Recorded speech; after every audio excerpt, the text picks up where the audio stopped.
விருட்சிகம் ராசிக்காரர்களுக்கு இந்த ஆணி மாதத்தை பொறுத்த வரைக்கும் உங்கள் ராசி அதிபதி செவ்வாய் உங்கள் ராசிக்கு 10ஆம் இடமான சிம்மத்தில் கேதுவோட சேர்க்கை பெற்றிருக்கக்கூடிய காரணத்தினால அரசாங்க ரீதியாக வேலைக்கு எதிர்பார்த்து காத்துக்கிட்டு இருக்கக்கூடிய இளைஞர்களுக்கு நிச்சயம் அதற்கான வாய்ப்புகள் அப்படின்றது உங்களுக்கு திறந்திருக்கு அப்படின்னே சொல்லலாம். உங்கள் ராசிக்கு 8ஆம் இடத்துல சூரியன் புதன் குரு இத்தனை கிரக சேர்க்கை இருக்கிறது.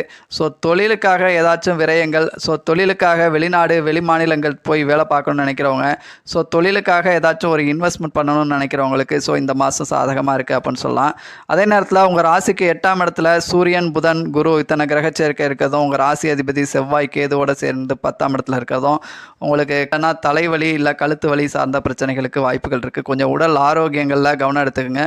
உங்களுக்கோ அல்லது உங்கள் குடும்ப உறுப்பினர்களுக்கோ ஏதோ ஒரு மருத்துவ செலவுகளுக்கும் கொஞ்சம் வாய்ப்பு இருக்குது அப்படின்னு சொல்லலாம். உங்கள் ராசிக்கு 4ஆம் இடத்துல சனி ராகு கிரக சேர்க்கை இருக்கிறதும் அதை செவ்வாய் பார்க்கிறதும் பூர்வீக சொத்துக்கள் சார்ந்த பிரச்சனைகளோ இல்லை அக்கம் பக்கத்து வீட்டுக்காரர்களோட ஒரு மிஸ் அண்டர்ஸ்டாண்டிங்கோ வாய்ப்புகள் இருக்குது. அதே மாதிரி வீடு வண்டி வாகனங்கள் இந்த மாதத்தில் உங்களுக்கு வாங்கிறதுக்கும் கொஞ்சம் வாய்ப்புகள் இருக்குது. ஸோ மேலும் விவரங்களுக்கு ஆஸ்ட்ரோ ஆதிரன் சேனலை சப்ஸ்கிரைப் பண்ணுங்கள், லைக் பண்ணுங்கள் நண்பர்களே.